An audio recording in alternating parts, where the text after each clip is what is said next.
एक दिन महात्मा बुद्ध प्रवचन सभा में आकर मौन बैठ गए। सारे शिष्य उनके इस मौन के कारण चिंतित हुए कि कहीं महात्मा बुद्ध बीमार तो नहीं हैं। आखिरकार एक शिष्य ने पूछ ही लिया, भंते आज आप इस तरह चुप क्यों हैं? वो नहीं बोले तो दूसरे शिष्य ने पूछा, गुरुदेव आप ठीक तो हैं? बुद्ध फिर भी मौन ही बैठे रहे।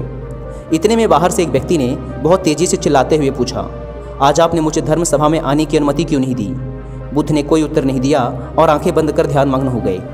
वह बाहर खड़ा व्यक्ति और जोर से चिल्लाकर बोला, मुझे धर्म सभा में क्यों नहीं आने दिया जा रहा? धर्म सभा में बैठे बुद्ध के शिष्यों में से एक ने उस इंसान का समर्थन करते हुए कहा, भंते उसे धर्म सभा में आने की अनुमति प्रदान करें। महात्मा बुद्ध ने आंखें खोली और बोले, नहीं, उसे अनुमति नहीं दी जा सकती क्योंकि वह अछूत है। अछूत? लेकिन क्यों? सारे शिष्य यह सुनकर आश्चर्य में पड़ गए कि भंते ये छुआछूत कब से मानने लग गए। महात्मा बुद्ध ने शिष्य समुदाय के मन के भावों को तोड़ते हुए कहा, हाँ वह अछूत है। वह आज अपनी पत्नी से लड़कर आया है और क्रोध से भरा हुआ है।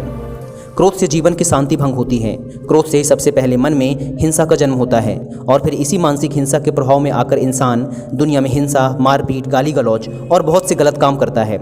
क्रोध करने वाला अछूत होता है क्योंकि उसकी विचार तरंगें, उसके नकारात्मक विचार दूसरों को भी गलत तरीके से प्रभावित करते हैं। उसे आज धर्म सभा से बाहर ही रहना चाहिए। उसे आज धर्म सभा से बाहर ही खड़े रहकर पश्चाताप की अग्नि में तपकर शुद्ध होने दो। शिष्यगण समझ गए कि अस्पृश्यता, अनटचेबिलिटी क्या होती है और सही मायनों में अछूत कौन होता है। उस व्यक्ति को भी बहुत पश्चाताप हुआ। उसने कभी भी क्रोध ना करने की कसम खाई। तब जाकर बुद्ध ने उसे धर्म सभा में आने की अनुमति प्रदान की। दोस्तों, इस कहानी से हमने सीखा कि किसी भी इंसान के अछूत होने का आधार उसका जन्म व धर्म नहीं, बल्कि उसके कर्म व विचार होने चाहिए। यदि किसी भी इंसान के कर्म व विचार की वजह से किसी प्राणी को नुकसान होता है, वह समाज का अहित होता है, तो वह इंसान अछूत है।